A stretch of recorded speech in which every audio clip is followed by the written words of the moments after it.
Napoleon said, number one, a leader needs unwavering courage. And I don't know if I totally agree with the unwavering part of this or not, because sometimes our courage does waver a little. You know, bend but not break. You know, courage mounts up, and then sometimes we have the doubts that creep in, and we reach a little deeper to find that courage that overcomes our doubts and our fears. So I would probably debate a little bit with Napoleon on this unwavering courage, because sometimes courage does waver. But as long as it stays, as long as in the end there it is to serve you, the courage to do what you didn't think you could do, the courage to step into territory that might be a little unfamiliar, the courage to talk to somebody you don't know, the courage to attempt conducting a meeting, the courage to give your first testimonial, the courage to, you know, solve problems you couldn't solve before, that kind of courage. The courage to stand up when it's sort of dark in your corner, the courage to do it when it isn't going your way, seemingly. The courage to try to have a good day in the midst of a bad day, that kind of courage. Wavering a little at times, yes, because we all have doubts that attack us. We all have small fears that creep in. That is the nature of life. But that's what faith is all about. That's what courage is all about. To serve us when our doubts will not serve us well. Faith to overcome fear, and courage to overcome our doubts. But that is a good quality, a good attribute for a leader, and that's unwavering courage. Second, Napoleon said self-control. That, of course, is the very essence of life itself, is self-control. Because we all have this warfare going on. You know, it's going on in the world, the warfare between liberty and tyranny. In our own body, the warfare between health and illness, the struggle is on. The struggle between light and darkness, the struggle between good and evil. I call it opposites in conflict. And as soon as you're born into the world, as soon as you find yourself and discover yourself on this spinning planet headed somewhere, you know that this exists. To be a civilized society, we must drive the dark side of our nature into a small corner and let the positive side flourish. Early, we must learn to exercise self-control. Power is a wonderful thing, but it must be exercised properly. It must be exercised to benefit, not to destruction. So self-control is certainly necessary to be a strong leader, so that you can become the best example. The example of having your temper well managed, to having that dark side of your nature under control. The best example of choosing wise words and not being careless, that kind of control. Control of your appetite, control of your desires, so that they fit into the positive side of life and not the negative side. Self-control, very important. Then he said a leader must have a keen sense of justice. How very true. Justice we become familiar with, you know, even when we're small. When certain things that happened or were done to us that something told us that wasn't right. Someone did us wrong. We have that sense of right and wrong, and it starts very early. Then we have to have that sense of utilizing what's right and what's wrong so that we develop this sense of justice, this sense of being fair, this sense of being on the positive side, on the right side. To minimize a person's mistakes, they need to have this sense of justice. We have to have justice when we're building an organization. You know, what's fair, what is a good balance. The marketing system that Mark put together has to be fair for everyone. If you have a customer and you take care of that customer, someone else cannot come along and take that customer. The same is true with the distributor. Certain rules and regulations, so that all of us have a chance to fit within this framework of fairness, justice, and what's right. Otherwise, enterprise cannot work. Otherwise, we have what we call, in a political sense, anarchy, where there is no justice, when might is the order of the day, power is the order of the day, not the law, not the rule, not what's right, but power. And we would all dismiss that.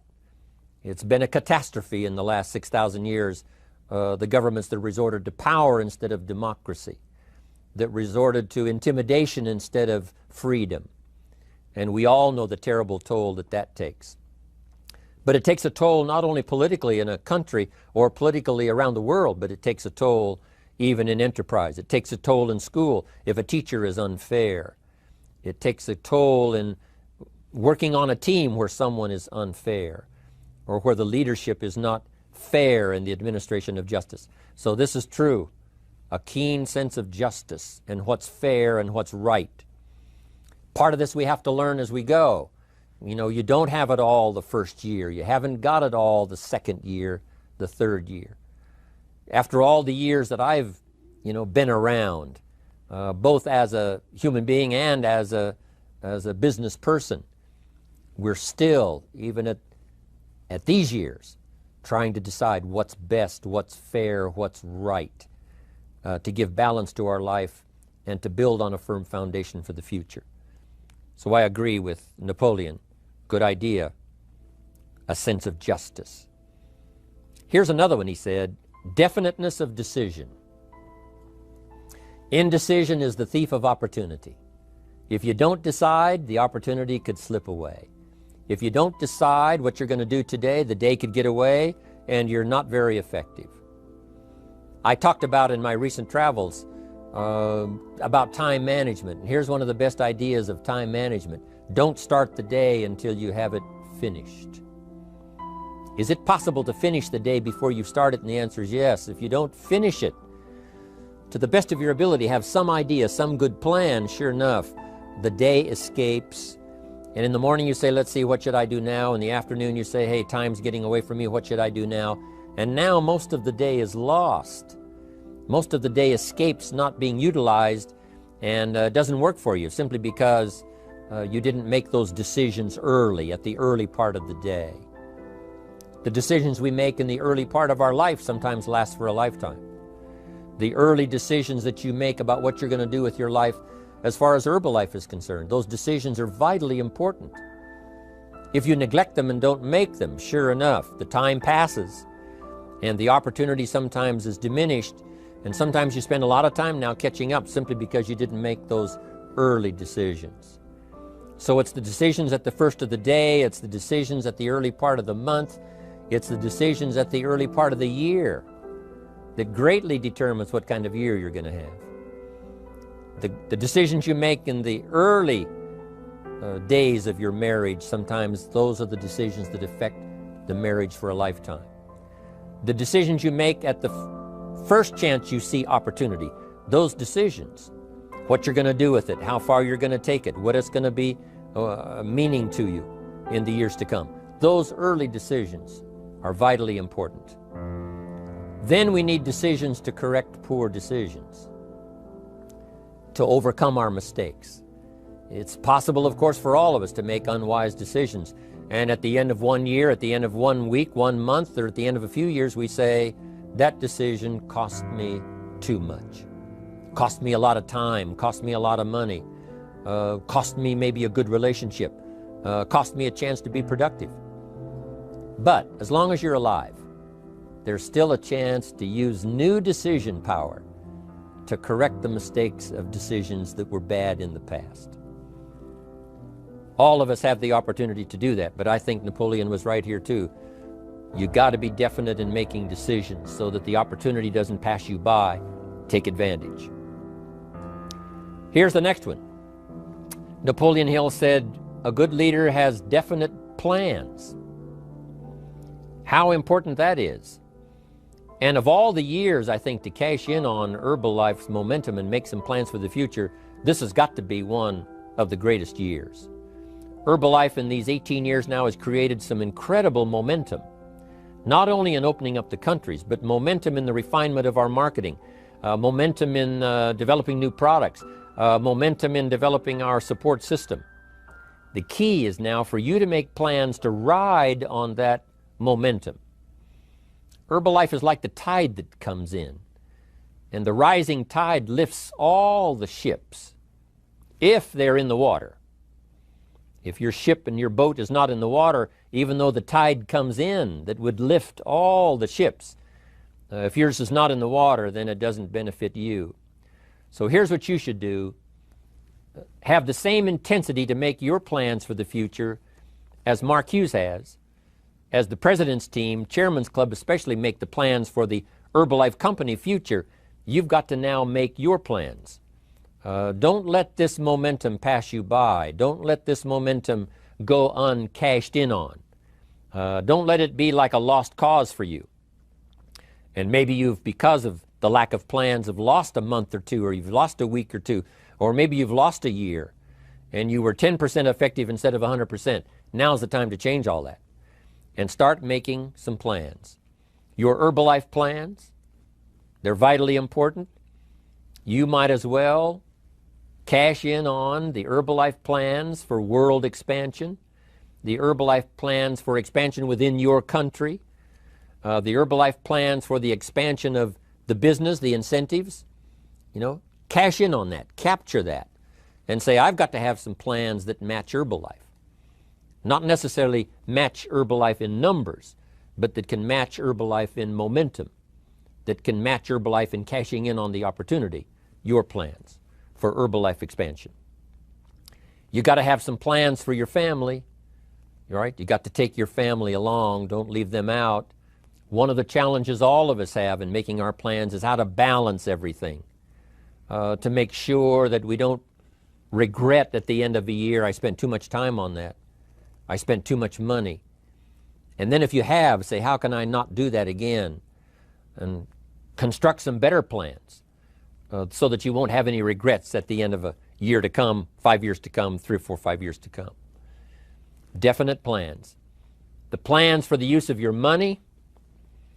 One thing I've admired about Mark Hughes since I've met him all those years ago, once he started becoming successful, he had a splendid plan, not only for his personal success in terms of financial security, but in terms of the company. Because Mark has to look after the company and make sure that the company is secure, that the company has plenty of reserves, so that no matter what happens around the world, and when you're doing business in 37 countries, you can imagine what the challenge is to make sure the plans for each country are there. The backup plans, the financial plans, as well as products and opportunity and marketing. It is a challenge beyond comprehension to most of us what kind of planning that takes in terms of trying to make Herbalife secure for the future. I described it in one of the summit classes as Mark takes the same pledge that the President of the United States takes, and that is to preserve and protect and defend the Constitution, says the President. But Mark has to preserve and protect and defend the company to make sure it's viable, not just in America where it started, but all around the world in each country. It's an awesome responsibility. But now for you, your plans to be financially secure. If you're starting to make some big money in Herbalife, I'm telling you, you got to have a good plan for your resources so that you find yourself secure regardless of what happens. I agree with Napoleon here. You got to have good plans. One more on plans, and that is the plan for your personal development. The plan to be better this year than last year. The plan to take the classes, attend the workshops, do everything you possibly can to show personal progress, not just financial progress, not just the progress of having one more car or one more home, but the progress of personality, the progress of communication skills, the progress of recruiting skills, the progress in how to deal with people, progress in using your influence so that it multiplies its power by 5 by 10 versus what it used to be. You need those kind of plans.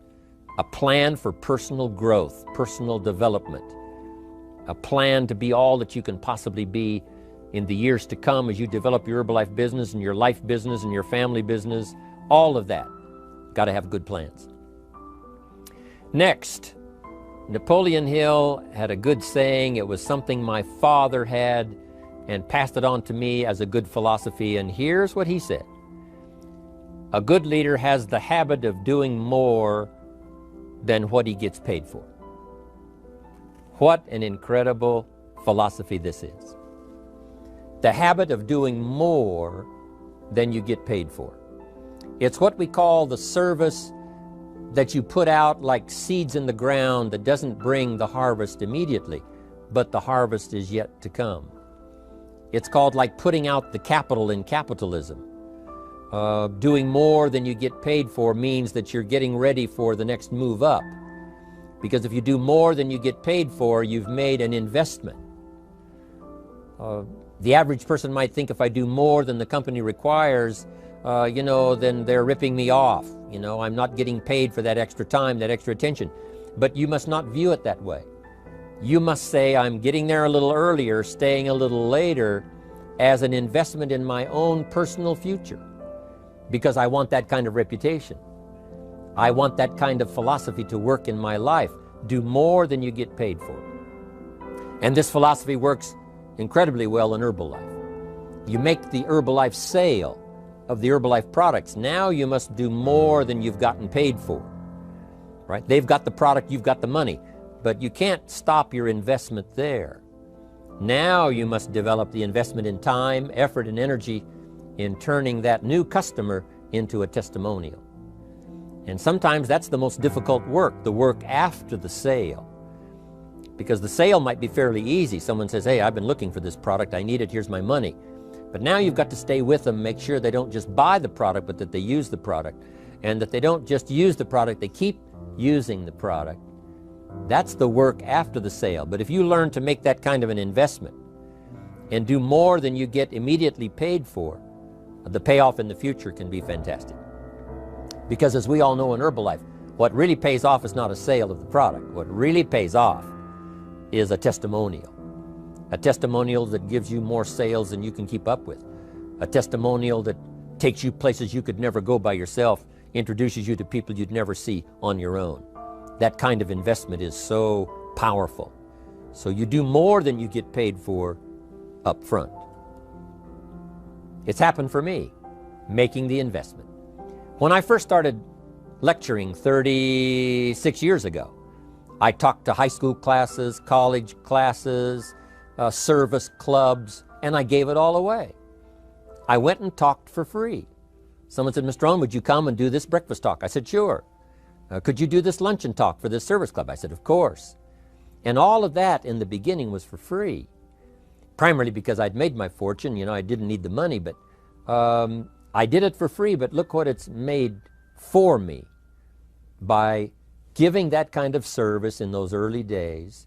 And finally it led to business and led to an enterprise. And I was giving the seminar all those years ago here in Los Angeles, and Mark Hughes was in my audience. So what you don't get paid for, don't worry about that.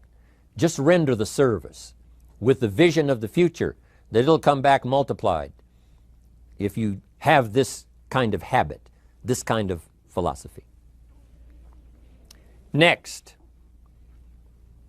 Napoleon Hill talks about personality. You need a pleasing personality. There's many parts to your personality. One is your working personality. The kind of behavior, the kind of attitude that you need, especially in the public. Some things you can kind of get by with, being a little careless, maybe in private, but in public, where it counts so much in your paycheck, it counts so much in building your business for the future, your own personality. But here's what you also must remember. You develop your personality in private so that it serves you well in the public. Sometimes we get the mistaken idea, I can be careless with just these few and be more careful when I have 1,000. But see, that doesn't work that way. Careless with a few, sure enough, that will creep into your presentation for 1,000 people.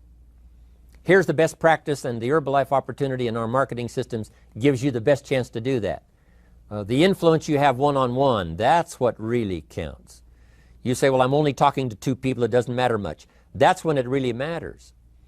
Because if you'll practice well there, using your personality, using your influence, to get someone's attention, to get them to listen, to get them to participate, the kind of personality that someone says, I'd like to be around this person. They're unusual. They're not like the average person I meet on my everyday experience. That kind of personality. But you've got to practice it behind the scenes. You've got to practice it one-on-one. And if you're effective one-on-one, 1-on-3, 1-on-5, I promise you, that will get you ready to now perform with the kind of personality, the kind of charisma that wins people when you're in front of 500 people, 1,000 people, 5,000. So this is a good point, working on your personality. Here's the best gift you can give someone, and that's the gift of attention. Attention is so powerful. When I was a young man, I met Nelson Rockefeller, one of the richest men in America at that time. He's gone now, but he was a unique individual, ran for vice president of the United States. And I had a chance to be where he was holding a press conference. And I got close enough so that when he walked out, I had a chance to step up, right, when security was not all that severe in those days. And I had a chance to put out my hand, shake his hand, and say, Mr. Rockefeller, my name is Jim Rohn. And what I remember most was the attention he gave me. With the lights of the cameras around and everybody all around, he looked right at me and said, Jim Rohn, where are you from? I said, Idaho. He said, I really like Idaho. It's one of my favorite states in all of the country. And for just a few seconds, he gave me his attention, shook my hand. I'll never forget the handshake, right? One of those multi-million-dollar handshakes. But I'll never forget that personal attention he gave me, just for a few seconds. It was powerful. Made an impression on me that's lasted until this day. That's why I remember to tell the story. So, same thing you can learn to do. Utilize your personality, utilize your influence, give people the gift of attention. Here's the rest of my list now as we finish up. Next, Napoleon Hill said a leader needs sympathy and understanding. We have to develop that early in our lives. All of our lives, we have to look at those that are less fortunate than we are. Those who need a helping hand, and especially now we learn to look at those who need an opportunity, those who need a change in their health, those who need a change in their life and in their lifestyle. It's this kind of sympathy and understanding that drove Mark Hughes to construct the company. It took that kind of understanding, that kind of sympathy, that kind of deep emotional feeling. Then Mark understood what it meant to be poor. He understood what it meant not to have. He understood what it meant to be short on finances, on resources. He understood what it meant to lack, a full formal education. He knew all of those lacks. And instead of crying about it, he said, what I will do is change it for myself, and then I'll help other people that have the same challenge. Lack of education, lack of the money, lack of the resources, lack of good health, faced with all kinds of difficulties they can't solve. I'll get mine solved, and then I'll be strong enough and have the skills to where I can help other people.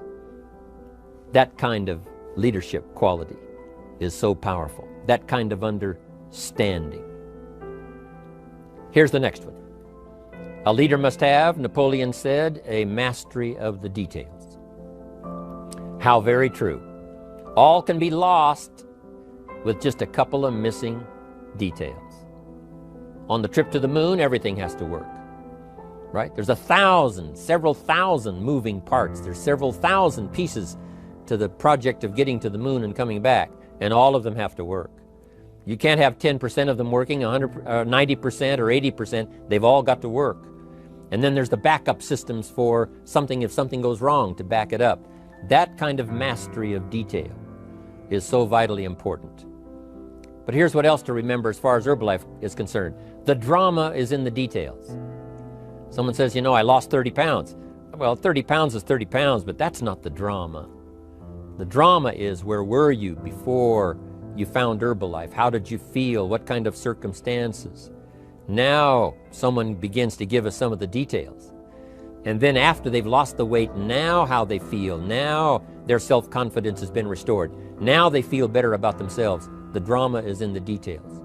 But this is also important in the details of your day, the details of your business, the details of good communication. Master the details. Good advice, Napoleon Hill. Now here's the next three. Willingness to assume full responsibility. All of us have been taught that, especially these Herbalife years, to take full 100% responsibility. Mark Hughes says, what happened to me might not have been my responsibility, but what I do about it is my full responsibility.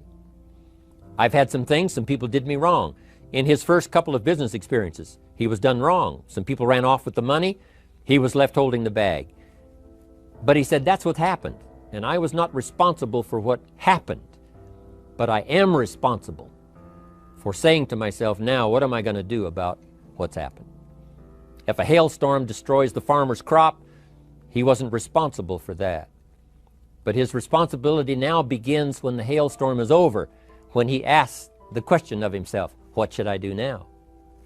Now that this catastrophe is over, now that the damage is done, now what should I do about it? And a philosophy I've taught all these years, it's not what happens to you that determines your future. It's what you do about what happens that determines your future. And this is a major part of it, accepting full responsibility. If you've got an organization, you're conducting meetings, and you're the leader, the responsibility ends with you. Someone else may mess up, make some mistakes, still your responsibility. Some things over which you have no control, understandable. But what you do about it now, how you fix it, the diplomacy you use, the strategy you use, that's the kind of responsibility now that depends on you. Also, you've got to be responsible for your future. Nobody's going to fix it. No one else is going to design it. No one else is going to come along and say, hey, I will make sure it all works well for you. You've got to take all the input, you've got to take all the testimonials, all the teaching, all the training, all the influence, then you've got to have the responsibility of designing your life. You can design a life of prosperity, or you can design a life just to coast and get by. The responsibility belongs to you. Now here's the last two. Next is cooperation. One of the great things we learn in Herbalife is how to cooperate so that we take advantage of each other's ideas, we take advantage of each other's input, we take advantage of each other's enthusiasm, we take advantage of each other's testimonial, and we take advantage of each other's willingness to grow. That kind of cooperation has built Herbalife.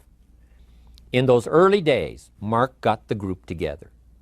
Jerry Shatanovich, Doug Stuntz, the rest, and made some plans to cooperate.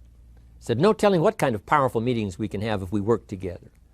No telling how many people we can affect, even right away, if we work together. You do this part, you do this part, I'll do this part, we'll make it work together, and we'll get the ball rolling. There's an ancient phrase that says, if two or three agree, nothing is impossible. If they agree on the same project, if they agree on the same vision, if they agree on how to get there, I'm telling you, nothing is impossible. Nothing can stand in their way. Just two or three. What's exciting about Herbalife is now we have more than two or three. The president's team now is well populated. Even the chairman's club is growing. The millionaire team is awesome in its numbers as well as in its power. And the cooperation between all of us on the tabulator teams, as distributors, home office, support staff, 15th floor, wherever we come from. If we cooperate, there's nothing we can't do. There isn't anyone we can't touch. There is no country we can't finally get to with this incredible story. Cooperation. That's why I'm here, wanting to do my part, HBN, send out some ideas, give you some notes to take, something to think about and ponder, something to talk about with the people that you associate with and are building your business. That kind of cooperation is going to make this a powerful year. It'll get us to the 2 billion, 3 billion, 5 billion. But it'll get us to much more than just those numbers. It'll get us to a place of honor, respect, prestige, influence, feeling good about ourselves for the hard work that we're doing, cooperating with each other. I want to cooperate with you, helping build your business. All of us cooperate with the support system of Herbalife. We're on our way. We will have the billions. We'll have the stories. We'll have the experiences. Now here's the last one. Napoleon Hill said, a major attribute of leadership is vision. Vision is in many parts. One, a vision for your own course to follow. A vision for you, for yourself. A vision for your financial future. A vision for your health.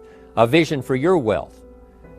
A vision for you to latch onto and make something out of. A vision for your family. Because vision must now lift others as well as ourselves. Guess what our family is counting on? That we'll be able to see things that at first they cannot see. That we'll be able to look further into the future than perhaps they will be able to look. The same is true with your organization, the people that are around you. They're counting on your vision. Perhaps you've been there a little longer than they have. Maybe you've been there a lot longer than they have.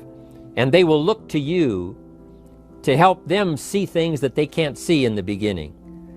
And if you will do that, develop that attribute of leadership, I'm telling you, you'll have such a dramatic effect on your organization, it will be unbelievable. A vision for yourself, a vision for your family, a vision for your organization, a vision for the people that you're close to. The old prophet said, without vision, we die. We perish. Unless we can see into the future, life loses its meaning. Unless we can look further than just where we are at the moment, then we have no reason for faith, no reason for activity. But if we'll develop this skill, beyond any other skill, I'm telling you, it will help us touch people because they'll want to be around us because we have this look into the future. Not only the short-range vision of what we're going to do this week, this month, this year, but the long-range vision like Mark has, taking us to the 5 billion. You can have a vision that will take your organization into the future and bless everybody with success.